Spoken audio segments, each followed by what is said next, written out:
the second coming of Christ. And, he asked me, one of the questions he asked me, has anybody ever really explained to you what happens when we leave here? Because he's wondering these things. Like, I'm about to depart this tent, buddy.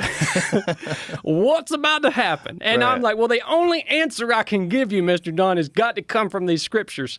And and I would read these complex scriptures to him, 1 Corinthians chapter 15 and 2 Corinthians chapter 5, and he would it would make sense to him in his mind more than my mind could comprehend the truth of what I was reading. Like, that was what was wild. It was like of that stage in his life this where he's veil, taking it in. This veil between this realm and the next realm was getting thin. And he was taking in the truth of this word and processing it logically at a level that I can't process it, because this veil for us is still so thin, unless you hit that DMT, right? We can talk about that later.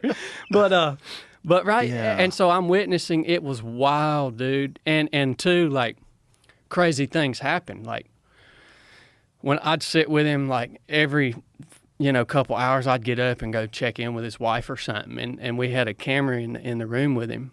And we could watch what he was doing. And when I would walk out of the room, you give it a few minutes, and you would see him start to look above him.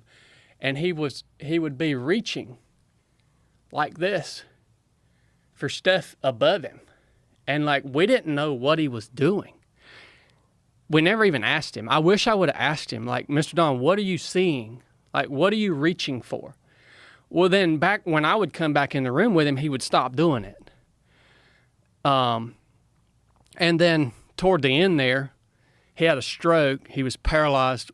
His whole left side of his body was paralyzed. And so he was just, he couldn't sit up or do anything. And then finally, at the very end, when he passed away, he literally sits up erect out of his hospital bed, reaches both of his hands straight up like this, and then lays back down and departs the tent. Whoa. So I started researching this.